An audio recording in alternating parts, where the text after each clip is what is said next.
2009, Professor Osayuki Osho, 2009 to 2014, Professor Faraday Orumesi, 2014 to 2019, and Professor Lillian Imatiyan Salam, the 10th substantive and second female Vice Chancellor, who took over the reins of leadership in 2019 and has the uncommon opportunity to lead the university into its golden era and beyond. I've been here for almost 30 years, and over those years, I've had issues that have made me aspire to be a Vice Chancellor someday, so I can change those anomalies that I felt were existing in the university. Coupled with the fact that when I stepped out of the university briefly as a duty, that gave me administrative responsibility and experience. And so, having done that for almost 3.5 years, it was a 5-year tenure appointment. But because of my appointment, I had to truncate that. But with those 3.5 years, it created so much exposure in terms of administrative responsibility, even when I was a dean before I left. So that gave me some motivation that I should be able to bring to bear some of those experiences that I have gained over the years, and to come back to my home now, and then I use some of those experiences. The university began operations at the site of the old Teachers Training College on a Ekara Road in Benin City, under the Guatemalan Vice Chancellor, Professor Kenneth Hill, with a student population of 109. Although the university now operates fully in its present site at Kubo, it still maintains the Ekara satellite site as a campus of the university. The first thing I did when I came here was the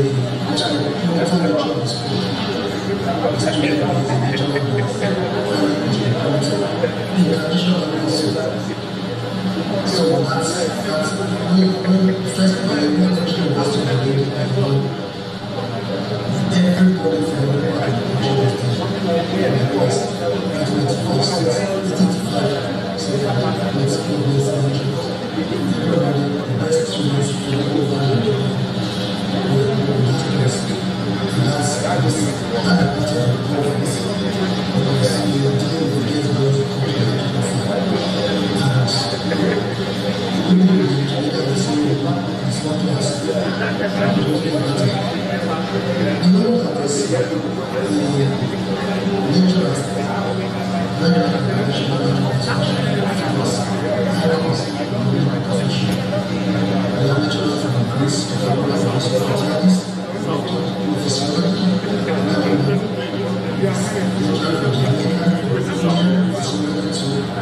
my 4 years there was one of the best 4 years of my 50-something year life. So I remember the time I spent in Benin, very fun. I left Lagos as a 20-year-old young man wanting to see another part of Nigeria. So today, Benin is still like second. I have a lot of friends there. I don't need to tell people I'm coming to Benin. There are places where I can sleep if I don't have a hotel.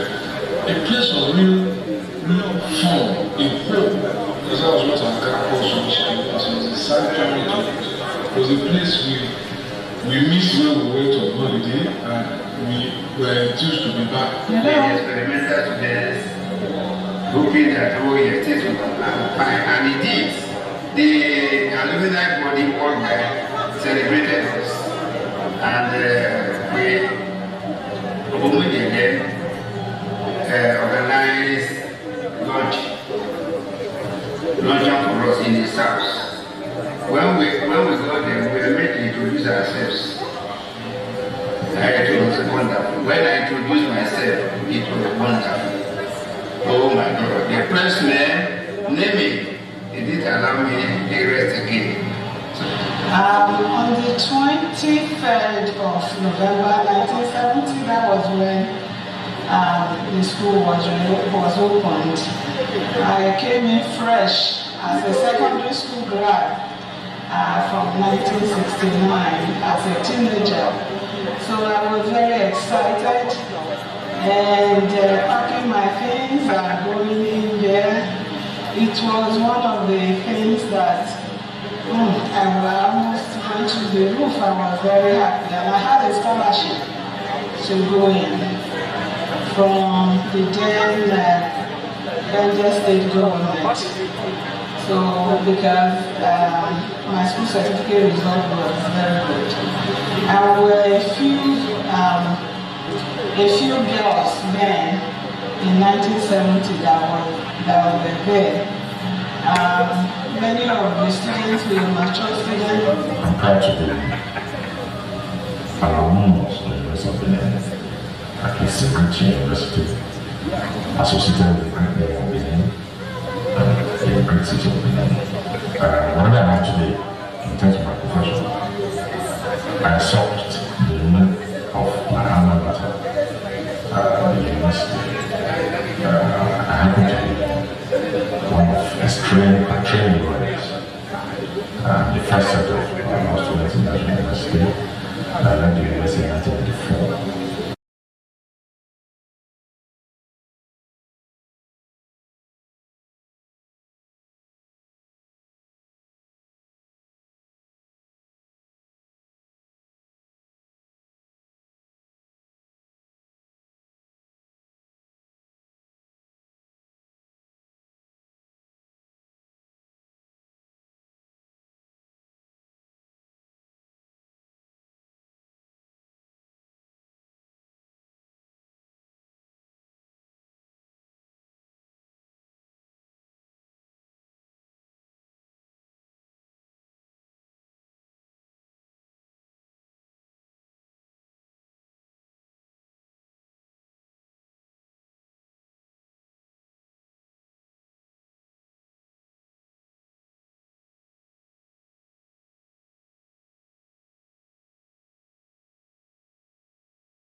These include reproductive health issues, energy, food security, and sustainable development.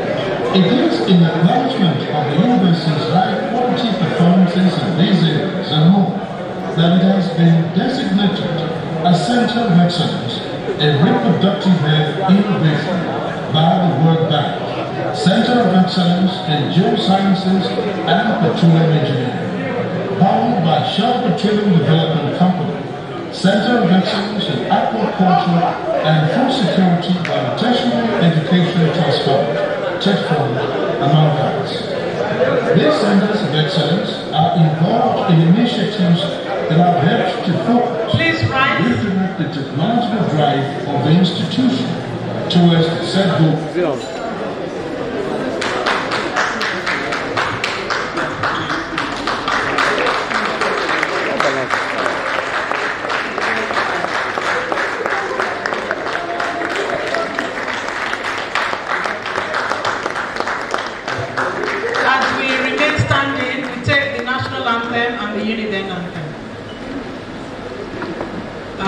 Rise, O compatriots, Nigeria's gonna pay to serve our fatherland with love and strength and faith.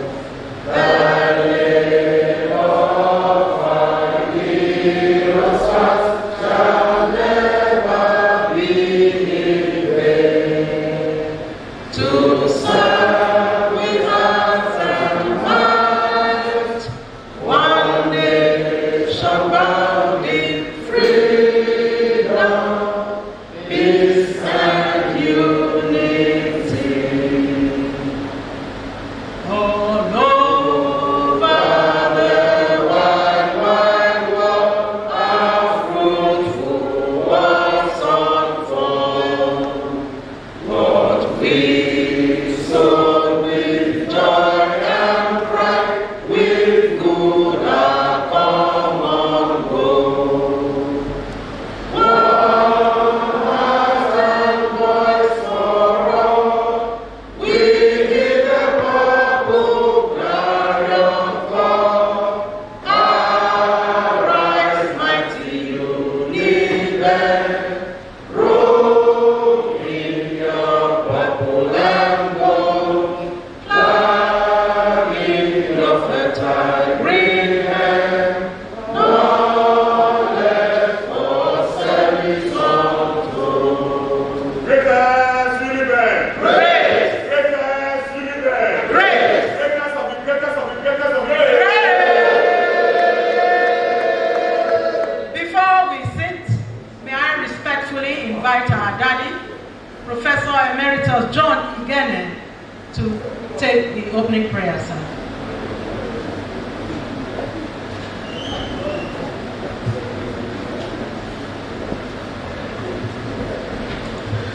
Let us pray.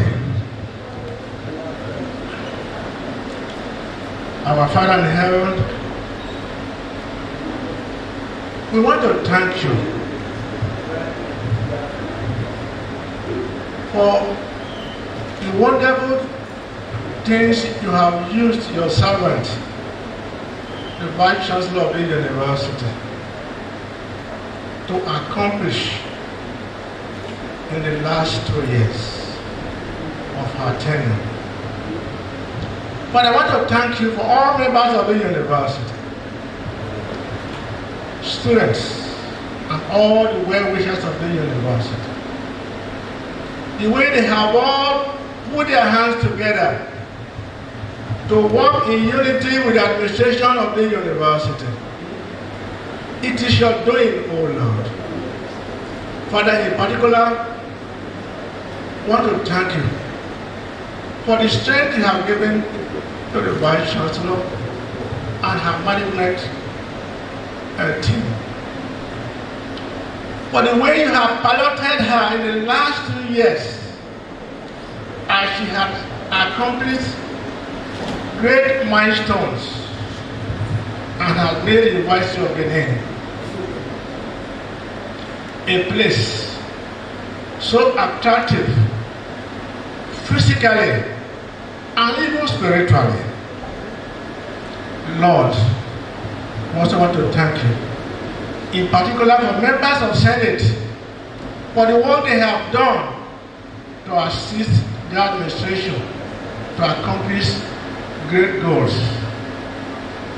Our Heavenly Father, we commit the Vice Chancellor and all members of the university unto you for wisdom, for divine protection, for divine health, and above all, oh Lord, that they could not to make the kind of progress of which the university will glorify your name. In Christ's name we have prayed. Amen.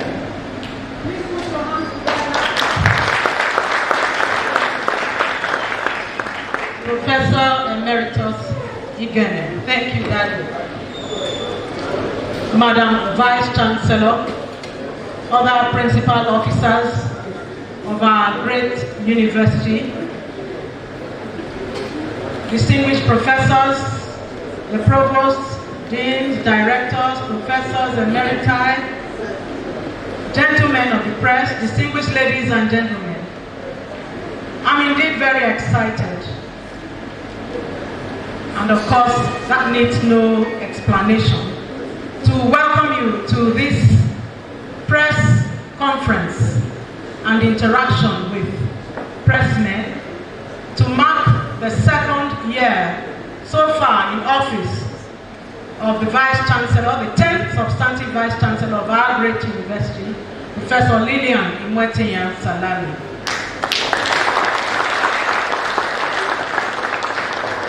Although they do not want to be mentioned, it is important that we acknowledge and thank very specially two very wonderful ladies. They are non-staff of the university, so I'll simply just call them Committee of Friends of the Vice Chancellor, who in acknowledging her great works so far, felt that one of the ways they could support and make a statement that Madam Vice Chancellor is doing well is to donate this uniform that some of us are putting on. So I want to thank them very much and pray that wherever they have brought the money from, God will continue to replenish a millionfold in Jesus' mighty name. Having said that, let me quickly introduce the principal officers of our great university. The pilot of this plane, by the grace of God, is the Vice Chancellor herself. She is the 10th substantive Vice Chancellor of the University of Benin. She is the co-chairperson, Committee of Vice Chancellors of Nigerian Universities. She is also the Vice President, Association of African Universities. The very distinguished Professor Lillian Imwetinya Salami. With her and steering the ship are the Deputy Vice Chancellor Administration, Professor Adesiwa Osahon, the Deputy Vice Chancellor Academic, Professor David Izeko. Prof, you are looking too much like one schoolboy. I would have made a mistake. Welcome, sir. The Deputy Vice Chancellor Ekenwan Campus is also seated, Professor John Ogene. Also seated is the Registrar of our university, Mr. Ademola Bobola. Is this one Ghanaian style, or which one is this one? Kente and suit. Welcome, sir. Also seated is the bursar of our university, Abba. I'm sure November salary is already in. That's why they are clapping. Even before I mention his name, the bursar, Dr. Victor Imagbe. Of course, the librarian of the university, Dr. Luke Obasu, is also seated. I will now invite the pressmen to introduce themselves, call your name, and the organization that you represent. I know most of you are not here yet, but Good morning, everybody. My name is Prince Charming Oluye Ezekiel Ibidikisioma King, publisher, editor-in-chief of Icon Magazine Online. My name is Idris Umano. I work with Business Newspaper. Good morning, all. Ozuru Vani is my name from Vanguard Newspapers. Good morning, everyone. Osegbo Wegowa is my name. People's Daily Newspaper, Secretary Correspondent Chapel. Bisi Olani, The Nation. I am Adelika Adelikwe, The Punch.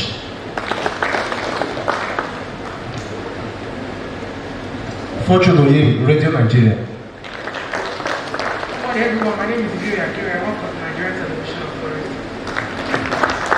Good morning, everybody. Igumbo Stanley is my name. My platform is 10 million viewers on live television in this city.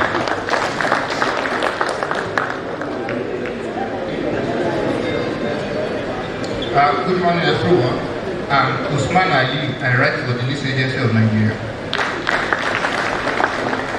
Good morning, everybody. I'm Pius Solomon from ITV Radio.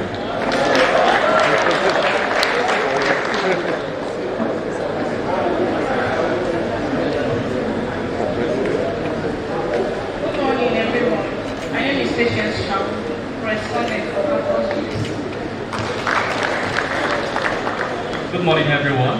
I'm Ochobi Selma, publisher of Campus Gist.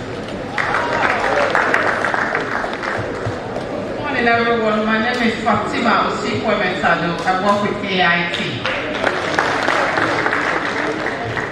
My name is Michael Igbejuli. I write for The Guardian. Good morning, everyone. My name is Patrick Ochoba. I report for Leadership News.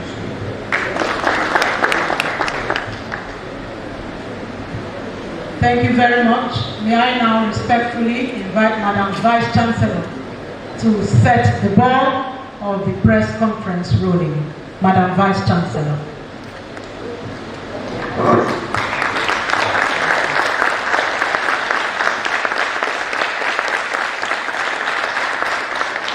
Good morning, distinguished senators, gentlemen of the press, invited guests, and I want to especially thank the emeritus professors that are sitting there for finding time to actually grace this occasion. Thank you so very much for coming. Well, it's not going to be a long speech making me. What I really want is an interactive, and that is why this is a conference. We have been celebrating for the past 1 week plus, and have touched every area that I think we needed to touch. And so the information that we're giving today we have already in the public domain. However, in every administration there are always gray areas that you want clarified or some clarification given. And it is not possible to find everyone explaining to them the stories that are out there. And so this mark the second year in office in a way that we'll try to clear all those areas so that our stories will be told properly and rightfully.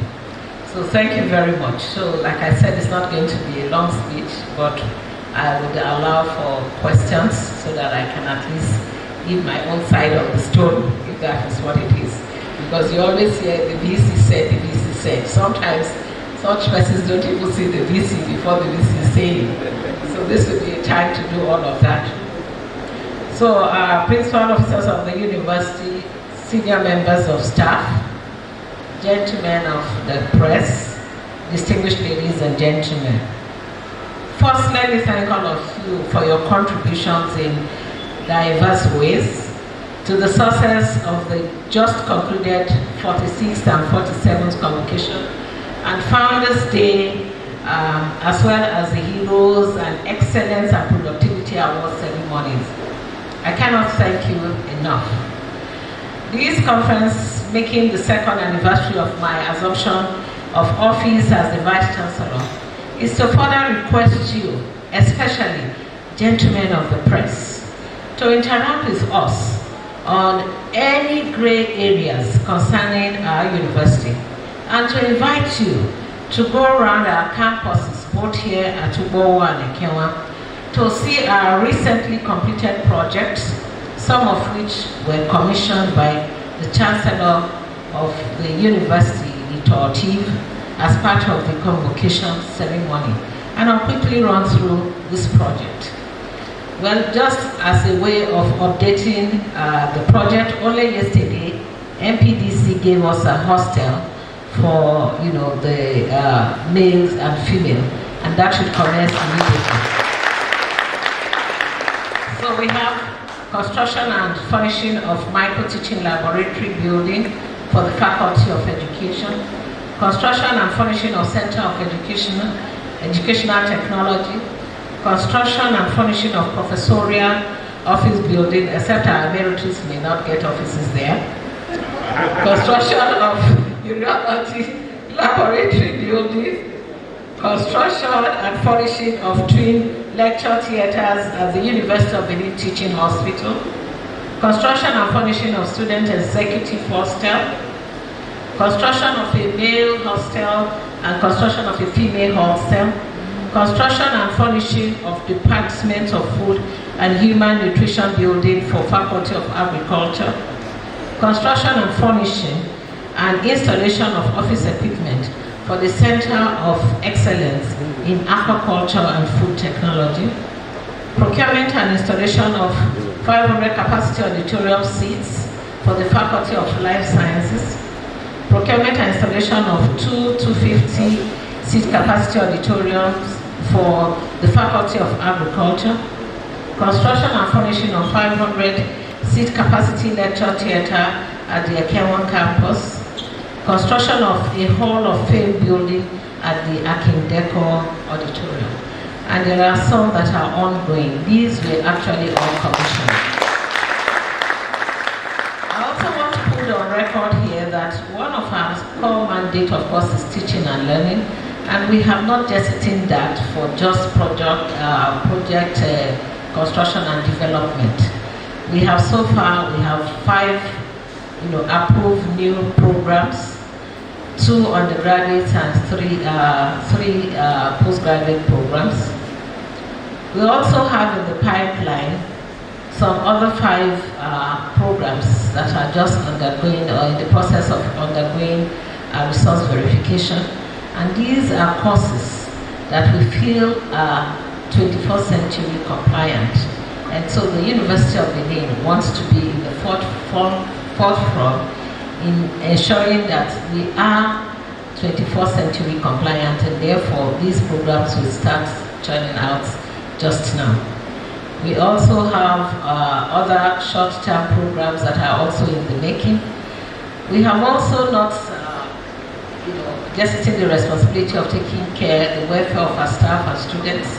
And I will urge you, especially the media personnel, to go around and see the hostels that our students are now living in. They are now livable hostels, which before now were actually in deplorable conditions. So I want you to actually visit some of these hostels and see for yourself. We are still, even this morning, we are still doing some rehabilitation and renovation in some of the hostels, especially in Hall 4. So as you go around, you will find the contractors working. Of course, it is no longer news that we have almost 24 hours of light and water supply, which of course are a basic need of our students. So we put these as on top of the burner for us as an administration, that we must be concerned about the welfare of our students and our staff. And so we are not just looking at beautification of the environment, but also ensuring that students and staff are living and working under conducive environment. And so that, of course, you would find. So having said that, I therefore throw the floor open for your questions, observation and remarks, believing that this interaction would help us to remain on course in the implementation of the programs that we have set before us, as a committed and focused administration. Thank you very much for coming.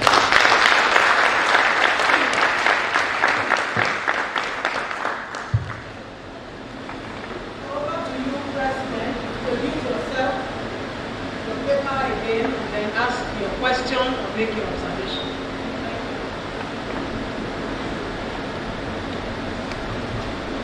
It is salutary and salutable to be here. Thank you very much for your well-concise report. You mentioned that not only projects application is the university interested, but there are other courses, 2 for graduates and 3 for masters. But these courses were not mentioned in your reports. So not know, is it geography or biology or chemistry they are running? We have a law, we have a pharmacy, we have a animal science. So for the graduates, what are these courses that you think you said they are running for graduates, then 3 for masters? And you also said 5 more is ongoing. We'll be happy if you can give us the names of this course for a proper reporting. Thank you.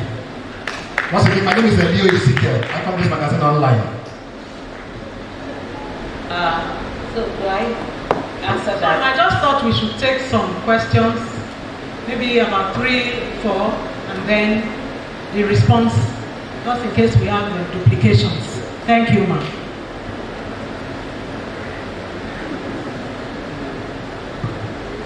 Oziruba Ali is my name from Vanguard newspaper.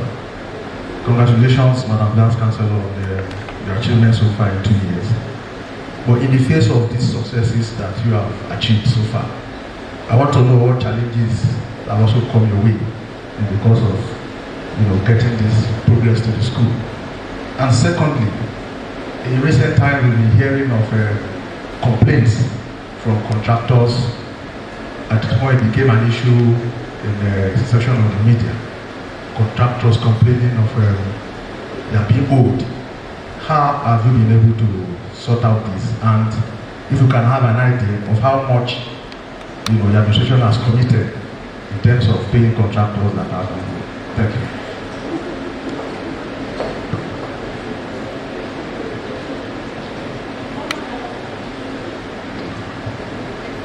Thank you. First of all, I would like to congratulate Madam Vice Chancellor on the success you have made so far. I'm Usman Ali and I write for the News Agency of Nigeria. You told us how far you are able to do much for the university. Recently, I think we had a report of a student attacking lecturer in one of the university. I would like to know your reaction to this and what is the staff-student relationship like in the University of Benin? Thank you.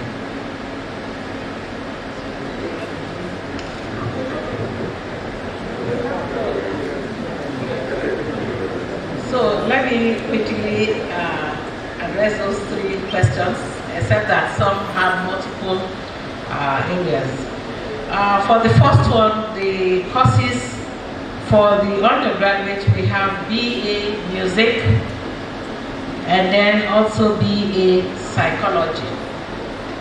For the postgraduates, we have MSc, MPhil and PhD in childhood. I'll give you the rights. I've asked them to get that. But for those in the pipeline, we have cyber security studies. We are also looking at computer and commerce, in which case we are emphasizing e-commerce. We are also looking at computer and governance, again e-governance.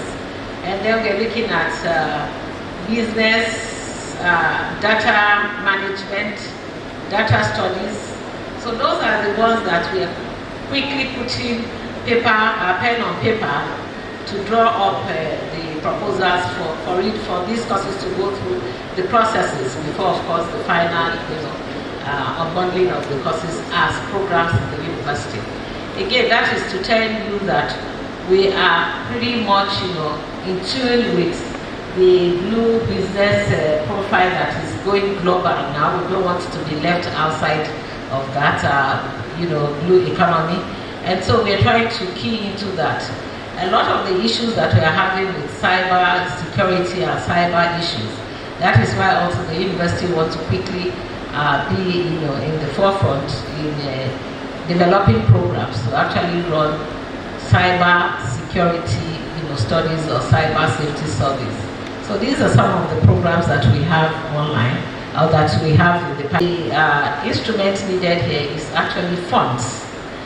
If we must look at our programs and effectively, re-strategize or re-work out our curriculum or curricula, what we need again is we need resources, infrastructure decay in the system. We need resources to, of course, renovate and, indeed build new ones or construct new ones. And so, in all, running the system. And then, of course, there are other issues in terms of the day-to-day running of the university. Again, we need resources. So I think that is the major one. In terms of, the students-staff relationship, I don't think we are doing badly. We continue to work on areas that we think we need to work on to get a better relationship and communication gaps developed, such that we can have a seamless administration with little or no problems in terms of human relationship. So that is pretty much what our issues are. Again, we have been complaining, and I think it's not just with the University of Benin, the problem of staff. We do not have enough staff, and then we are under the ban by federal government not to employ. And until this is done, we'll probably be, suffering from, shortage of staff. But on our own part, we have put in some mechanism, and I think I mentioned that over the course of our celebration, that we had to look inward, look at the non-teaching staff that we felt were qualified, either to be trained or that can quickly start teaching. And so far we have gotten almost close to 300 of such staff members, which of course is just helping to bridge that major gap. And then also, I also mentioned that we have had to resort to employing adjunct lecturers, which of course is also a big tool on the little resources we have in terms of idea that we generate. So what we are doing all of this so that the quality of our teaching and the quality of our output in terms of student graduates cannot be compromised, not undermining the fact that we actually have a huge depth in the teaching staff members. And then you talked about complaints from contractors. It is true, when you inherit, when you come into office, you inherit both liabilities as well as assets. And so it isn't new that we also have those liabilities in terms of owing of contractors. But what we have done is that we have actually decided that we take certain percentage of whatever comes in terms of IGR generated, whether through the charges from school charges or even the little businesses that we run on campus. We have been taking 30% of that to liquidate the debt, so that at least we can have 70 to work with day-to-day, expenses that we acquire in terms of, courses, training, student demands, work, construction, renovation. So that is what we are doing, and we have been paying, steadily.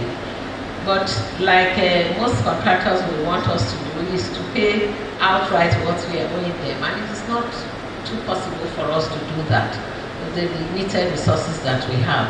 So we have been on our own part very, diligent with the payments.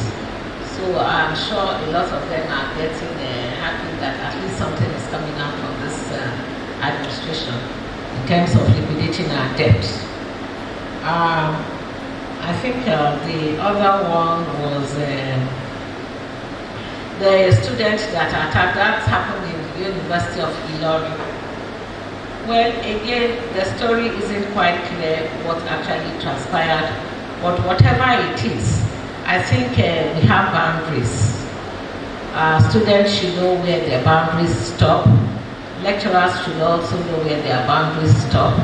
And I think by the time you infringe on some other person's boundary, it becomes an offense to do that. We are training students not only to acquire knowledge, but also in character. And so we must not compromise, because we want to produce students or graduates that can actually function globally. So you do not go out to America, for instance, and you start coaching your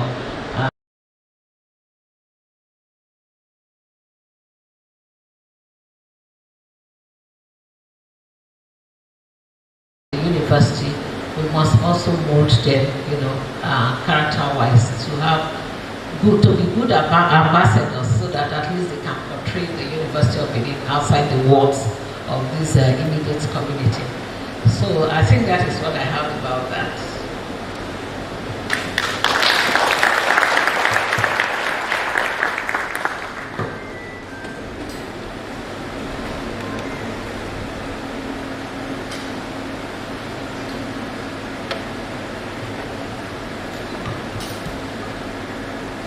Good morning once again, Madam Vice Chancellor. I am Pius Osoro from Independent Television and Radio. I must say that with what we've seen so far, you deserve a pat on the back. But I have some 2 questions for you. Let me start by saying that when there was this issue of school fees, increase in school fees, and the student fought against it, how in your wisdom you were able to take care of that issue. But I want to find out if there is anything on the ground for indigent students. For example, there are students who may not be able to meet up with the challenges of school fees and other things. Things like these are done in other civilized society, where you have a pause where indigent students can draw from. That's question number 1. Then number 2, I want to ask you, in all the projects and programs that you have enumerated, which of them, or what program do you have as a pet project of yours, which you can look back and say, this one is especially my idea that I want to leave behind? You can beat your chest and say, yes, this is for me.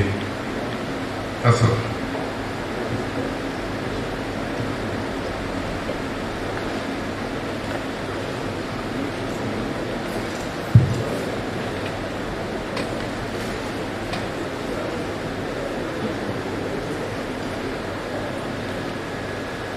My name is Adeyinka Wonsofe from The Punch.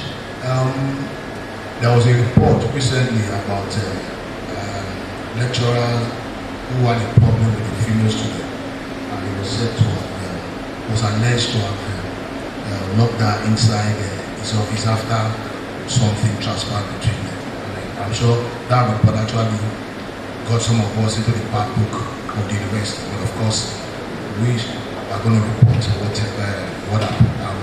For us, we were able to balance our story. The last time, what came out was that the issue had been referred to the police, and we also got a hint from the police that he actually got to them. So we don't know what state is that crisis, that situation right now. As the lecturer has been exonerated, as if he tries to call the student what's our position right now and what are the findings that have been made. Thank you. Thank you very much. Interestingly, the man who asked about, and that is some black name, who asked about increase in school fees. Nobody at no point in time has this administration added 1 naira to school fees. What this administration did, as a result of it had become a habit that students would actually not want to pay the school charges. but would rather want to ask for, you know, the basic amenities, for instance. And I will tell you right here, if you look at the electricity that we consume here in the University of Benin, it costs us almost 60 million per month to run electricity. And that money isn't coming from federal government. It is coming from IGR. Most of it is coming from IGR. And so when council met, council in its own wisdom decided that the amount owed the institution by student was huge, and that something needed to be done to at least make the students pay these school charges. And so a decision was reached by management and Senate in its own wisdom that students should pay for late payments. Those, that it was a penalty really, and that we gave enough time, enough notice. These students were even, this information, was posted on platform, the different platform, while the students were still, on their break.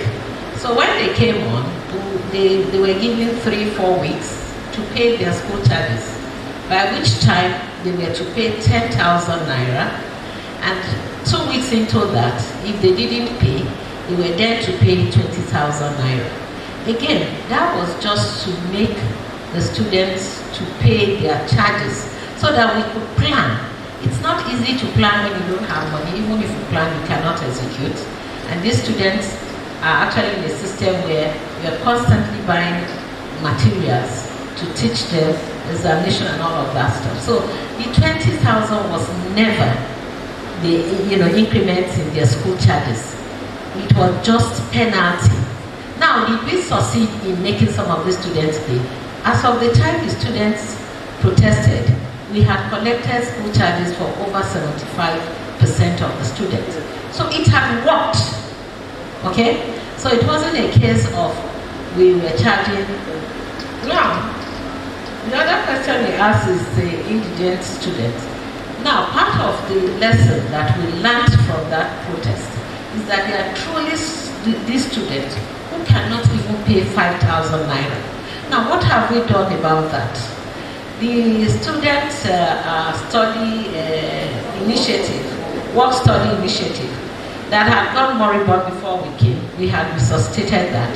In addition to that, we also said, without labeling the students that they are indigent students, that also should be able to accommodate students who are in their needs of assistance, not only even in paying school fees, but just even in existence. And so the director of that program has gone out to look for, I'm sure, approaching philanthropists and other members of the society, of our society, our community, and they are already responding. So we have tried as much to use even the students' union themselves to identify these students whom they actually are convinced are indigent students.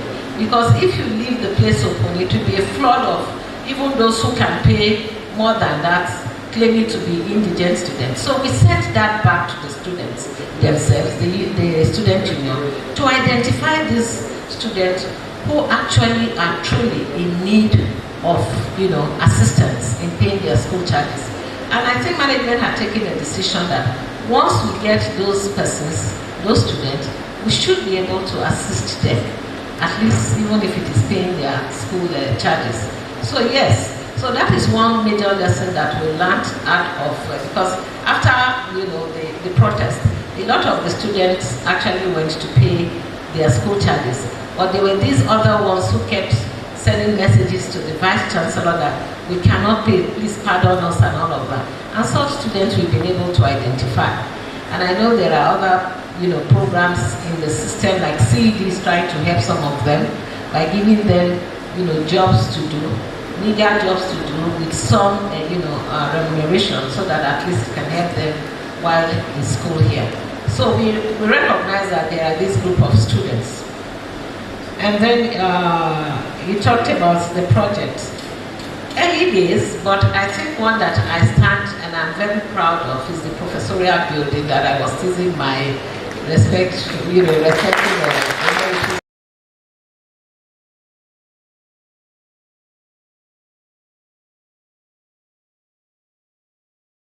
the professorial offices. They are truly professorial. And I think if this is just a starting, we hope to replicate more and more of that before this administration goes down.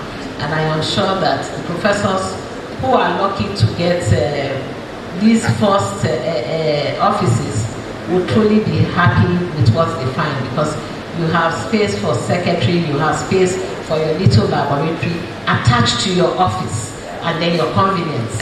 So it is truly professional. And I think for anyone to rise to become a professor, they have paid their dues and actually deserve to have befitting offices. So I think that is something that I'm very proud of. But early days, I hope someday I'll be able to get a legacy building that will be probably named after me, because it will, especially in the ICT area, and I think that is what I really want to achieve, is to be able to have editors. So we still have that. And then the case of the lecturer, accused of rape. Now, our mandate is not investigating rape cases. In the University of this nature, like University of Benin, there are rules, either established rules or common sense, that offices are used for certain things and should not be used for things that will not bring glory to the university. And so for that reason, that was the aspect that we actually queried this lecturer for using the office for kidnapping, if you want to call it kidnapping, or forcing a student to remain in the office. So that is the aspect that we actually were investigating. But in the case of rape, that was actually beyond our own scope. So we had to report that to the police, and I think they're doing their own job.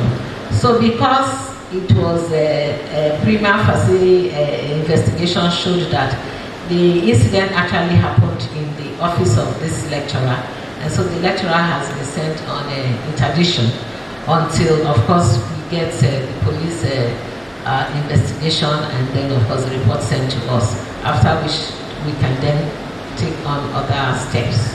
So that is where we are with the lecturer, accused of raping students in his office. Thank you.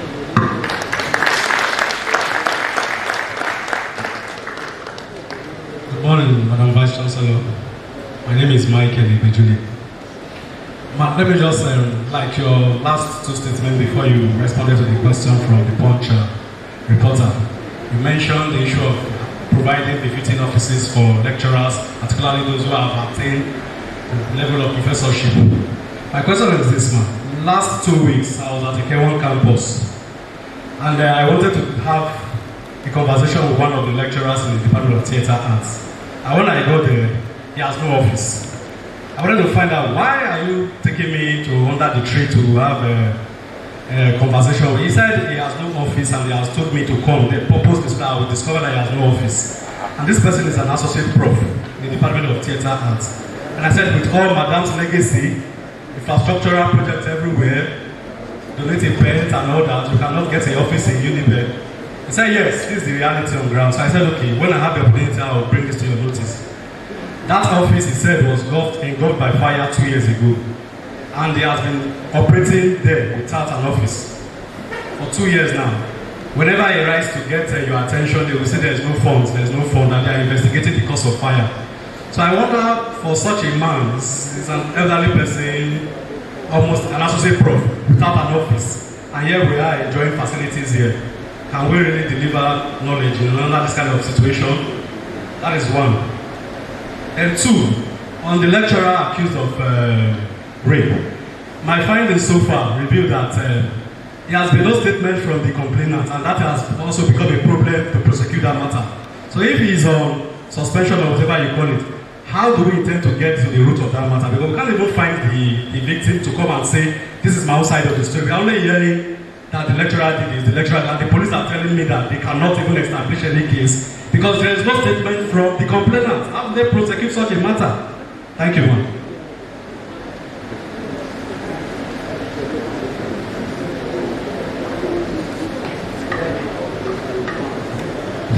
VC for this privilege. Personally, Okim Saipo Wilgover is my name, Secretary Correspondent, Chapel and State Correspondent, People's Daily Newspaper. The beautification project under your watch is something that is really highly commendable. So I just encourage you to sustain it. The question that I want to ask is, you said millions of naira have been paid as monthly wage payments to provide power supply. I recall some time ago in this university when the former Vice Chancellor was in charge, you had the PET program. There was a PET program here, Power Project. We haven't heard anything about it. What is the situation on ground? That's the first question.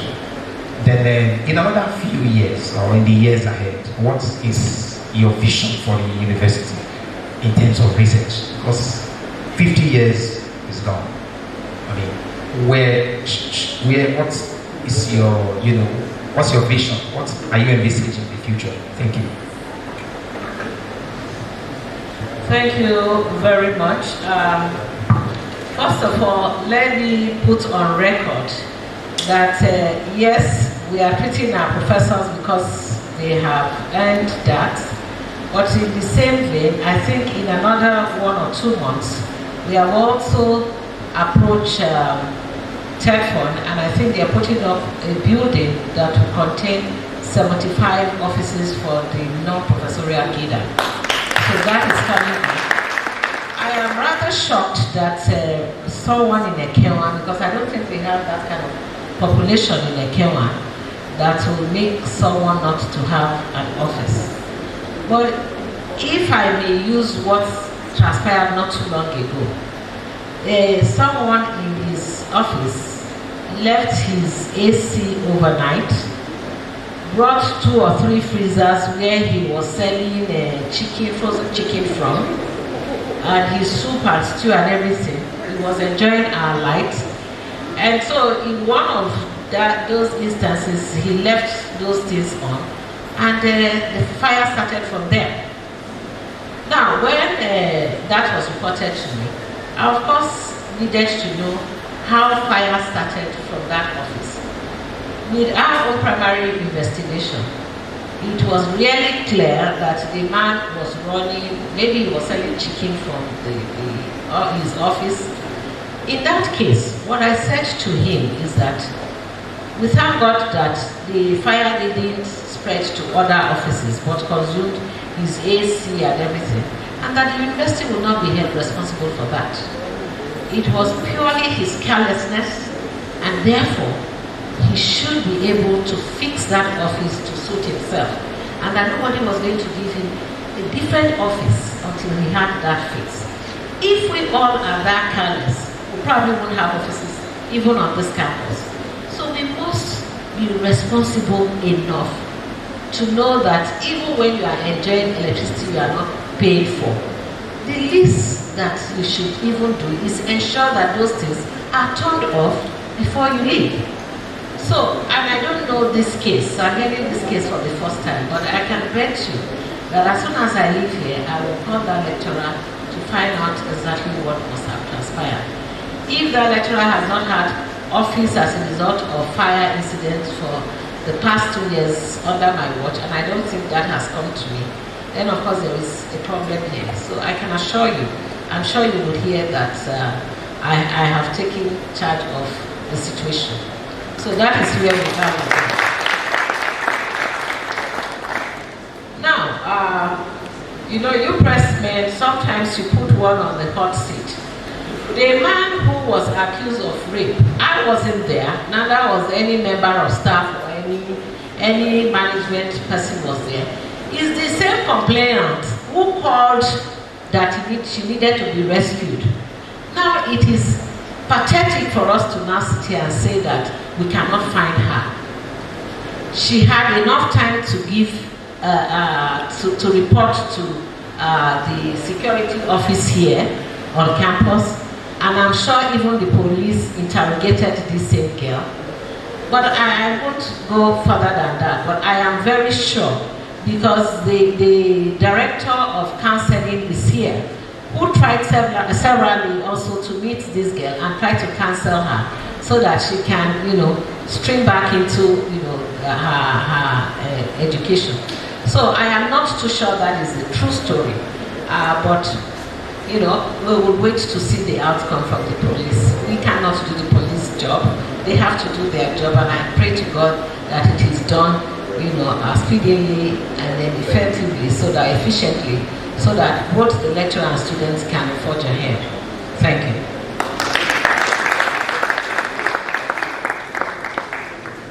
Now, I thank you for the commendation with the beautification. I am very sure that anyone who comes in, anyone who comes into the university knows that we have serious business here, that it is no longer business of, are you going to be Benin? That is no longer what you get at the gates now. But there is an ambience that you feel as soon as you drive into that this is truly a university. So thank you very much for that comment. With the LIGHT project, I will try as much as possible not to accuse anyone really. But yet, yes, the LIGHT project was initiated. When we came on board, when we had all this problem, I wrote to the Honorable Minister of Power, as well as Works and Housing, who actually initiated that project, to please come to our rescue, because at that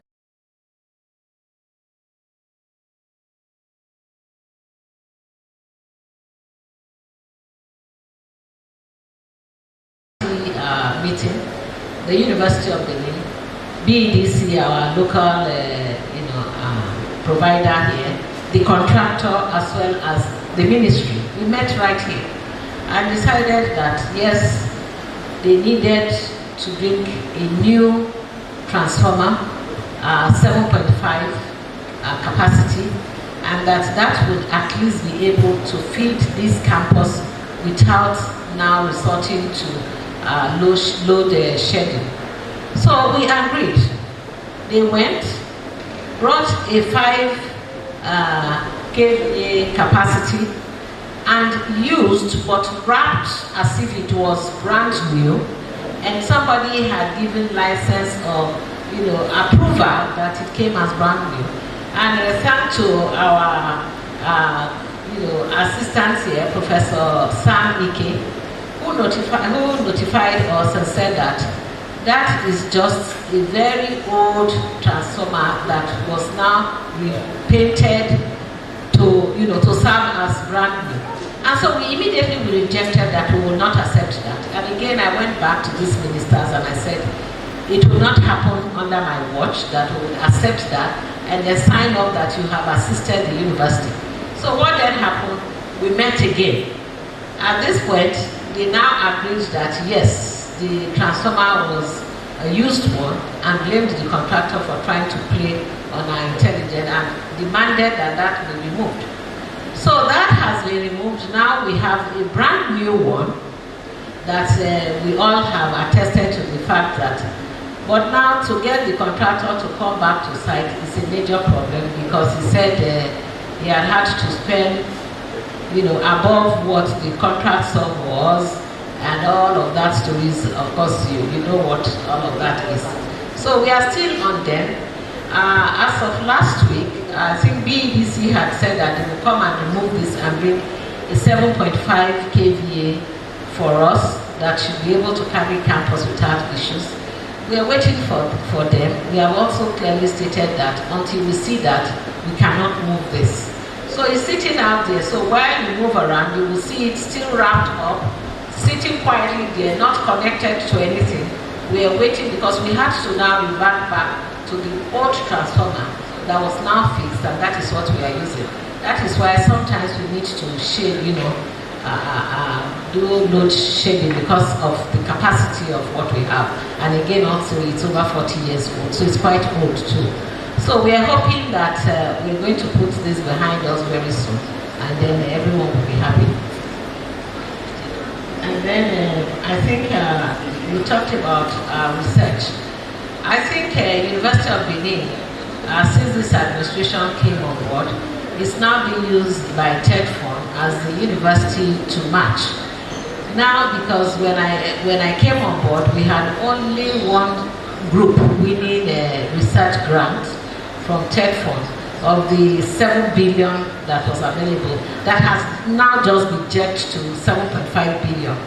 So we went from 1 to 13, I think, 13 groups, and now we are hoping, and thanks to Professor Okonofwa and Professor Banikoni, they are working on proposals. They have just called for proposals now to be sent, and once this happens, we are almost very sure that we will double that number this time around.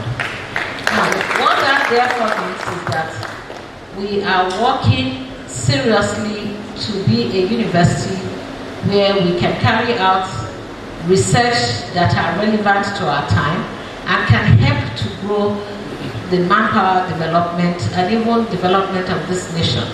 So I am sure before I bow out of office, the University of Benin will be known for a niche area, and then we will now be a reference point, not only within Nigeria, but outside this continent. Thank you very much. Good morning, Madam. Hendricks, Madam Obenes, and Abuka, the Tribune. I want to find out the case of this young lady that wore a t-shirt, aggressive cheating, brought me this far. What happened to the case? Then the erosion near the staff club. What is good doing about the erosion, the gully erosion?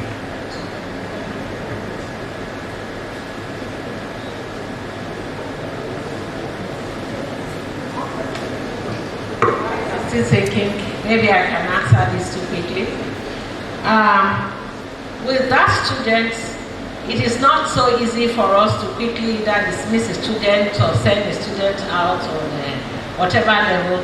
This student has been investigated from the department to the faculty, and now is facing the university disciplinary committee. And until that committee meets and gives us the verdict, of course, the student is still, allowed. But once that comes out and the verdict is given, the student will have to pay for that, because we don't think that we can be proud alumni or alumnus of this university if actually somebody can publicly claim that you can get your certificate by just being aggressive. And I'm not sure that those who went through, because I know the comments I got from even worldwide alumni groups who actually felt that that isn't the university that they left behind, and that is not the university they will want to call their alma mater. Because eventually that may even affect the certificates we carry, even when you are looking for employment. So someone is going to say, is that not the university where once you are aggressive you get the certificate? So I am sure that that is going through due process, and at the point where that is completed, you all will be advised of giving the final verdict. With the gully erosion, we have done everything to try to get the attention of government, the state government, World Bank. We have gone as far as to the Ministry of Works and Housing. We have also gone to the presidency. Right now, the Federal Ministry of Works and Housing brought a team to come and assess the gully erosion. And they thought it was something that they could do, give palliative measures. But when they saw the enormity of the gully erosion, I think they went back to the governor and are now going to the presidency to see how the ecological funds can be used to salvage the gully erosion. But I tell you, we are seriously on this, and even with the last council meeting, both the chancellor and pro-chancellor are actually supposed to meet, go to the presidency to discuss the seriousness of this, because if nothing is done, and if it is left this way, we are almost certain that by the next rainy season, we may lose some of our buildings, and that is not something that we want to happen to our buildings or the university. So I am sure with the intensity that we are already approaching this, like I said, the governor is also doing his bit. World Bank is also trying to assist us. I am sure before the next rainy season establishes, we should have been able to do something with the expansion of that gully erosion. Thank you.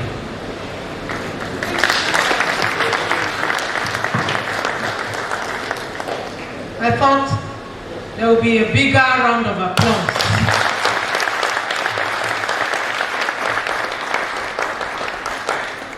Thank you very much, Madam Vice Chancellor. As I crave your indulgence to quickly recognize the following personalities, please join me to welcome Professor Emeritus John Ugele. Welcome, Prof. Welcome also Professor Emeritus Bob Usaze. Welcome, sir. Also here is Professor Emeritus T.O.K. Audu. Welcome, sir. The Provost College of Medical Sciences, Professor Efosa Obiasu, is here. Please join me to welcome him. Join me also to welcome members of the Governing Council, internal members of the Governing Council who are here. Professor Ikmowosa Omoruyi. Welcome, sir. Professor Jerry Orue is also here. Welcome, Prof. Professor Maureen Ebonwoyi is here. Welcome, Madam. Professor Freddy Heise. Welcome, sir. And Mr. Sabolo, also member of council. Welcome, sir. Join me also to welcome the chairman of ASU, my very own Dr. Ray Chikogu. Welcome, sir. My boss.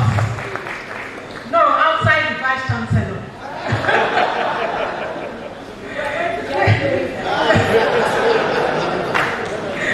Please join me also to welcome the chairman of SANU, Comrade Broderick Osewa.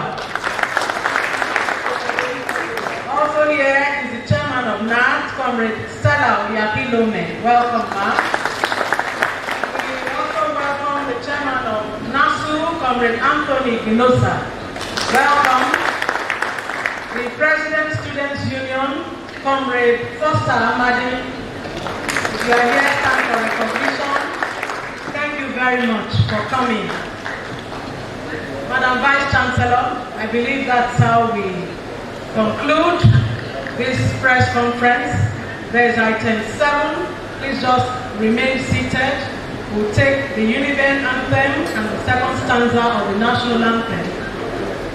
I had thought that the refreshment would begin making the rounds at the point of recognition. Mrs. Ogono. Anyway, please remain seated so that there is a lot to eat and a lot to drink. Please remain seated. Trust Madam Vice Chancellor. So we'll write now for the Uniben anthem and the second stanza of the national anthem. Oh Lord.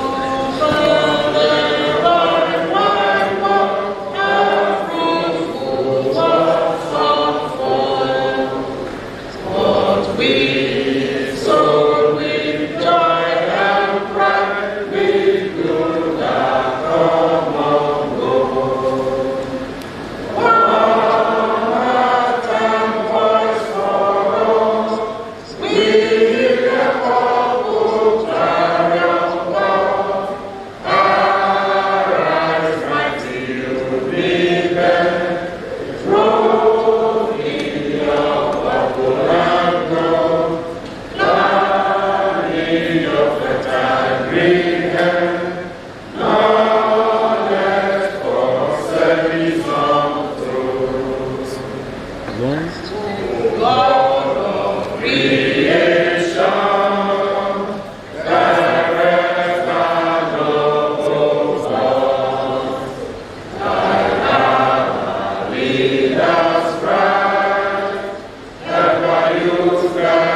vacate the arena.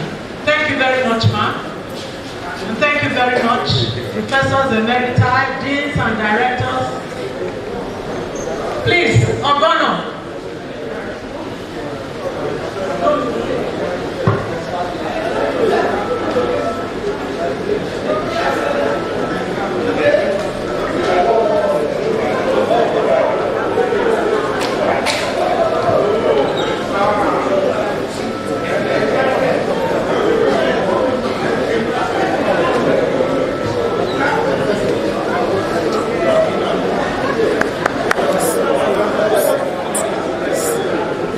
Told you.